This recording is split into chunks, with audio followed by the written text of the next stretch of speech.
What's up, guys? This is Nick, aka November, welcoming you back to another episode of November News. Got lots of fun stuff as usual for you guys, so without further ado.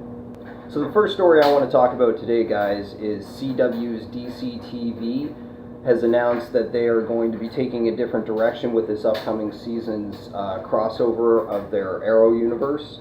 Executive producer Mark Guggenheim is quoted as saying, "The best way to make the next crossover especially epic, if you can increase the bombast, increase the emotional stakes and the emotional payoffs." So it appears that rather than upping the action for the next seasons of the Arrowverse and the next crossover that season is going to bring, it looks like the producers of that property are going for more of an emotionally based storyline for this coming season. They are reported to be appearing at the San Diego Comic-Con, so expect more information to come out after that weekend, I would imagine, of the coming 2017-2018 seasons that will be releasing in October. So the next thing I want to talk about today is Deathstroke the Hero. It appears that the DC villain has reformed. Through Rebirth, we saw a lot of characters brought back to basics, and Slade Wilson was no exception.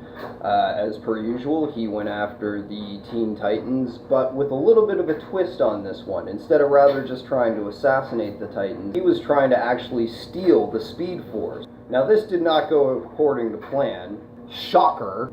And Slade became one with the Speed Force. The Teen Titans were able to rescue him from the Speed Force. Through this experience, which is described as him meeting God, Slade has reformed.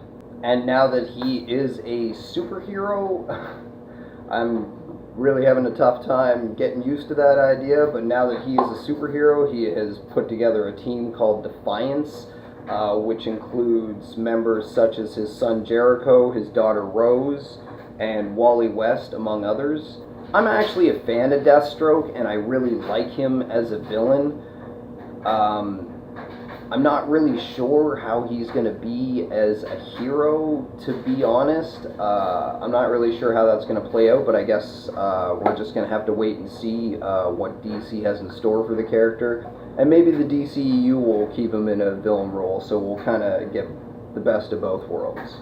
In this week's installment of Just So You Know, Fox is interested in reopening the Firefly franchise on one condition and one condition only, and that is Joss Whedon must be attached to the project, and I couldn't agree more. 2 casting announcements have been made for Luke Cage Season 2. Mustafa Shakur of The Deuce and The Night Of will be playing Bushmaster, and Gabrielle Dennis of Insecure and Rosewood will be playing Nighthawk.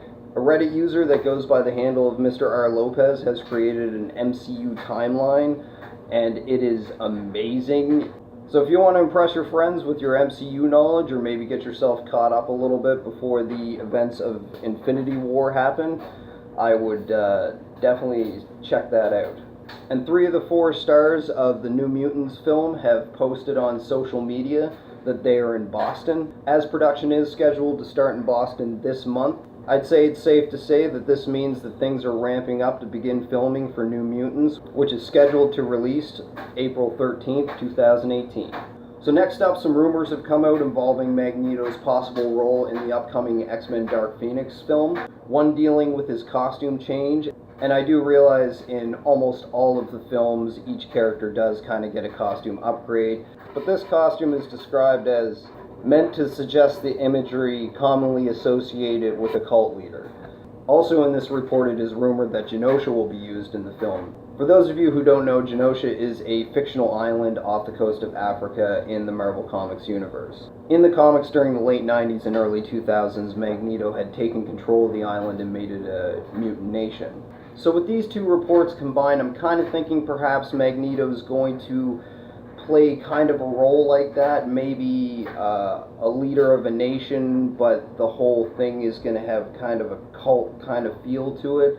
I'm not really sure, to be honest, but the possibilities are very exciting, and it possibly will be a mutant nation led by Magneto in this film, so we'll just have to wait and see what exactly they're going to do with it. But again, the possibilities are very exciting. So the last thing I want to talk to you guys about today is actually something I wanted to talk about last week, but I just couldn't fit it into the show, which I'm really excited about. It's something I did really want to talk to you guys about, so let's just dive right into it. So the last thing I want to talk about is the Defenders, everything we know thus far.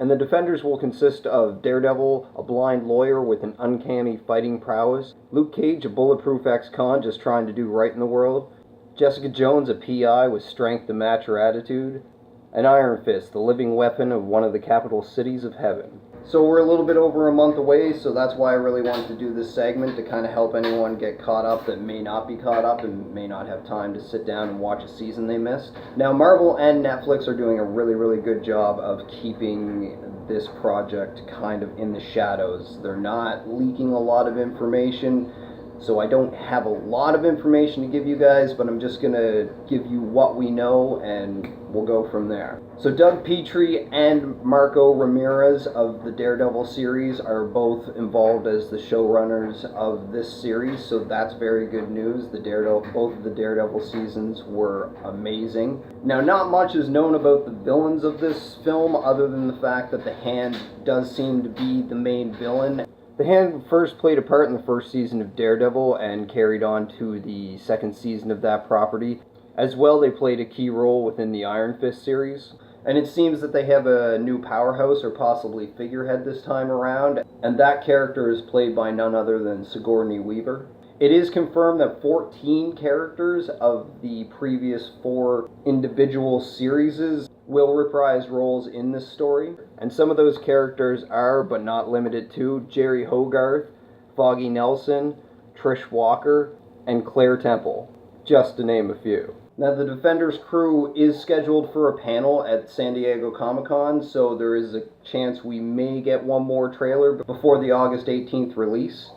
So I'm pretty excited about that. I'd like to get just a little bit more information before the show comes out, as long as they don't ruin anything. But Marvel and Netflix has been pretty good about not doing that thus far. I can't wait to see the culmination of all these characters together. And with only a short season scheduled for the Defenders, I'm sure it's going to be a lot of fun and action-packed, and I can't wait. If you guys ever want to stay on top of November news, you can check out November Sierra on our Facebook page, or you can go to the links in the description of this video to check out any of the stories I talked about today. So that's all I've got for you guys today. I hope you found this episode of November News both informative and entertaining as per usual. And as I always say, if you're doing it right, you're not getting older, you're just getting better. I'll catch you guys around.